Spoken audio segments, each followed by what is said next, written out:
On October 19th, 2023, my mom sent this message to our family group chat. Hi fam, I thought everyone should know at the same time. Unfortunately, I have cancer.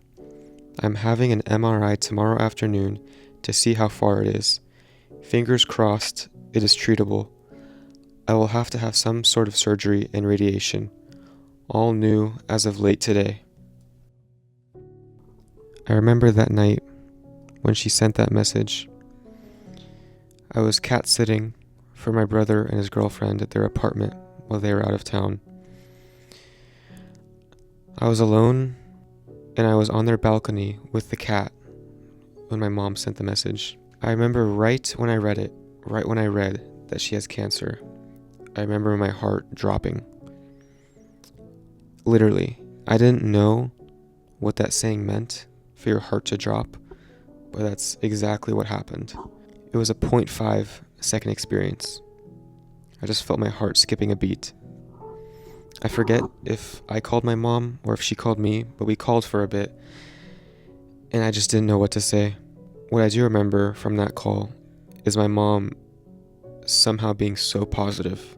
She was almost trying to make me feel better when she's the one who was going to experience something insurmountable.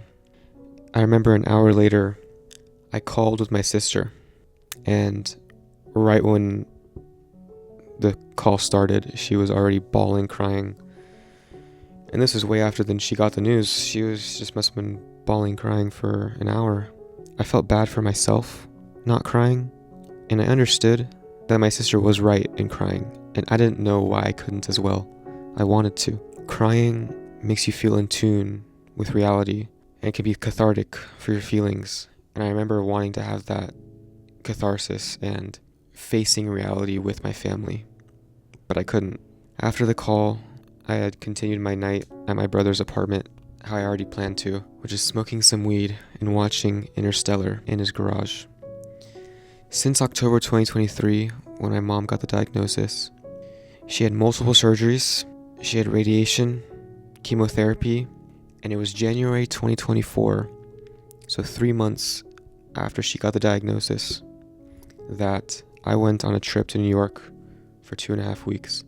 I remember there calling with my dad a couple times, and he was alluding to, or maybe he just told me, that mom was losing her hair and she's thinking about shaving it off.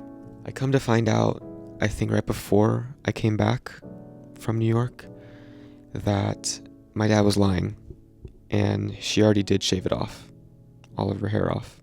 And I think I may have seen a picture before I got home, but when I left to go to New York, my mom was just tired in general from her therapies and maybe losing some hairs in the shower, but when I got back, she was completely bald, and it was such a weird sight. I remember I told my brother that was the first time I ever really processed that my mom is going through something serious. It wasn't the therapies, it wasn't the surgeries, the diagnosis. It wasn't until I saw her bald head, that I got seriously worried for the first time. I think it was maybe because a bald head is something almost universal that you see from someone getting cancer on the internet and movies, just what you hear about. That's what happens when you go through chemotherapy and have cancer. I don't really know why. That was the first time I really felt worried. It brought me to reality. I forget exactly when, but maybe about a year ago. So it was a little longer than a year of therapies of radiation / chemotherapy that my mom beat cancer. It felt like a blur, honestly. I never saw my mom cry from the process or stop working. I did see her get tired a lot, which is known to happen from chemotherapy and radiation. But she always kept going and somehow was positive through it all. I still don't know how. I know that if I was facing something very seriously, possibly terminal, like that, I don't think I would be able to live today, to live in the present moment. I would be so mad at the world, at God, at the pursuit of things. I would feel completely separate from everyone and everything, and just want to escape the reality that I would have to face. And there's this quote I read from a Holocaust survivor, or no, not a Holocaust survivor, maybe survived, but what someone in the Holocaust wrote as they were in a concentration camp, which was, "If there is a God, he will have to beg for my forgiveness." Why do we have to face these things? I don't know. But I'm so proud of my mom. Thank you.